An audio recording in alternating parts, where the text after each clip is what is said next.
Hi, and welcome back to my build series on YouTube. This build is going to be my build that I'm running for Murkmire. It is the MagWarden DPS build. The sets are the same this time around, so this build video might be a little bit shorter than usual.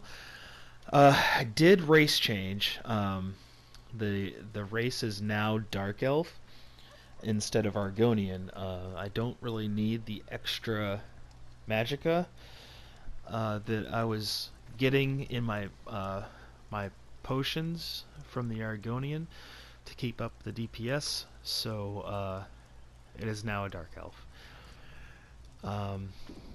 So let's go over the inventory. For front bar, our enchantment has changed. It is now a shock damage enchantment, same as Somerset. Patch for single target. Still infused, still Master Architect on the front bar. Still infused on back bar. Flame damage now instead of Berserker enchantment. In trash heavy, trials, you could run a Berserker enchantment to get more cleave on the adds, but that is up to you. And you could, you could always keep an extra if you have one. VMA Maelstrom Inferno staff on the back bar with a Berserker enchantment, or in your inventory, I suppose, and be able to change that out for trials. On console, that doesn't really work out so well. The burn isn't usually an issue anyway for trash, so I wouldn't really worry about it too much. For our monster set, we are running Alambris this time around. Alambris is just a great all-around set. The DPS difference between Alambris and Zan is very minimal, so don't be afraid to run Alambris. It does give you extra magicka, and that's important for this particular build. Second set will be Necropotence, because we are running the bear. We are not running. We're not running Bloodthirsty on anything. We could run it on our gold pieces of Master Architect if we wanted to.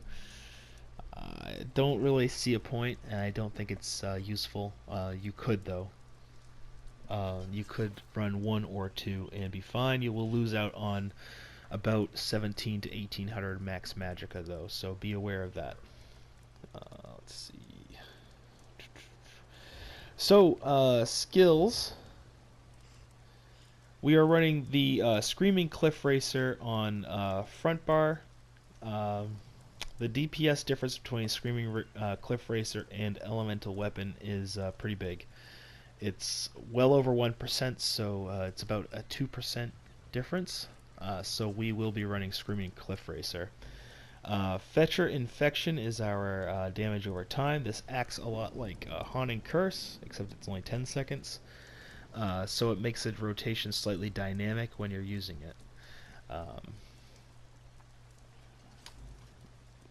Bird of Prey will be our third ability. We're not actually using this, but when it's slotted, you gain Minor Berserk, increasing damage done by 8%, so it's super important to have that. Inner Light will be a passive ability. It acts as a fairly nice magicka dump in Sanctum Ophidia if you need it, and also it has two utility options. It raises your max magicka by 5%, and it also gives you Major Prophecy, increasing your spell critical rating by close to like 6 or 7%, something like that. I forget what it is. I think it's like yeah, anyway, I'll just say the number 2191. Pretty sure it's well, let's take a look. So we're at 48%. We'll take Inner Light off. Put something else on.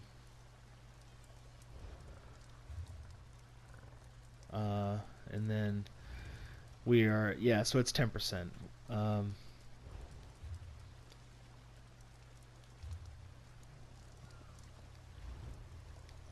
So Interlight increases your critical by 10%. It's fairly important. I would have that ability. I do have a double bard. And Elemental Drain is on our bar for the Destruction Staff to be able to function properly. There is an update coming soon where you won't need that, but for now, we have to run a Destruction Staff ability on each bar. So on the back bar, we are running Blockade of Fire. Blockade of Fire does help to proc burning. Burning enemies take 20% more damage from this ability, Blockade of Fire. So it's just it's an all-around great DPS ability. 20% extra brings it. It's not a huge increase. It adds another like 500 damage basically to Blockade, but it does scale with like Warhorn and things like that. So and if it crits, then it's super good. So Blockade of Fire is what we run. We do run the Flame Staff. Blue Betty is our second ability on back bar. It is our Magicka Recovery, and it also gives you a source of major sorcery, increasing your spell damage by 20%. And it also acts as a free cleanse, so when you use this ability, you remove a negative effect. So it's nice. Winter's Revenge, kind of like the Sork's Liquid Lightning. You're sort of just like casting and forgetting. 12 seconds. So basically, every other rotation for my static rotation is where I'll do this. Every other rotation is when I'll cast Winter's Revenge. And yeah, it's pretty good for that. Nice little dot. Interlight again, and then the Shield. Shield, I don't run whatever it is, Dampen Magic. I run this for the Magicka Return. Now, you could run Dampen, it's fine, but keep in mind, you're getting a 6k shield with this. I think Dampen is a little bit more. You might get 1 or 2 more K out of it. Is it worth it? Not really. Not in my opinion. No. I would run Harness Magicka for the Magicka Return if you absorb a spell. Honestly, that's what I would do, and that's what I do as a Magicka DPS for all classes that don't have a ward built in. I run Harness. So you can make the choice and run whatever you want. I don't recommend Dampen though. And of course, Bear Ultimate on the back bar. So yeah, as far as my character sheet, it's 64 points into Magicka, and I am running Clockwork Citrus Fillet. You could run Witch Mother's Potent Brew, and it's just a small decrease in your stats. I'm running the Thief Stone, so that gives you another extra, whatever it is, 10% crit rating. If I had all Divine's gear instead of a couple of infused pieces, then it would be the full, pretty close to 10%. But I am not, so I have 2 infused pieces. Minor Slayer comes from the Master Architect set, and so yeah, it's Minor Slayer's good. It's not the best thing nowadays, but it's still super good. Anyway, so the reason why I run a lot of Animal Companion abilities on a Magicka Warden as well is this passive right here increases your damage done by 3% for each Animal Companion ability slotted. So that's 4 abilities slotted there, so that's 12% extra damage. And you also get the extra recovery, ultimate regen, and if something's killed, then you get some health back. So super good, super good. So let's get into the champion points. Champion points are definitely a source of contention with the Magicka Warden. Uh, Back in the day when they first came out, and right up until this latest patch, Magic Warden champion points, in my opinion, I believe that they were bugged. You had to spec heavily into Master at Arms. I had my Master at Arms at 81. Uh, it's different now. Now I basically make a split between Master at Arms and Thaumaturge. So let's go through it. I am specking into crit because I'm at about 50% critical on my character sheet. So 61 into Elfborn, 43 into Elemental Expert, gives me a flat 10% increase.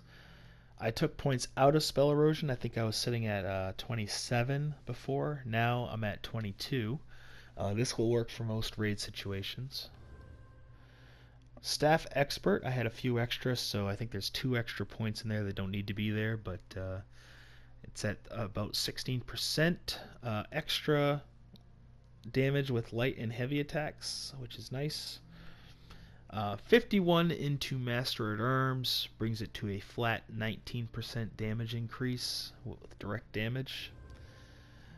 And 66 into Thaumaturge.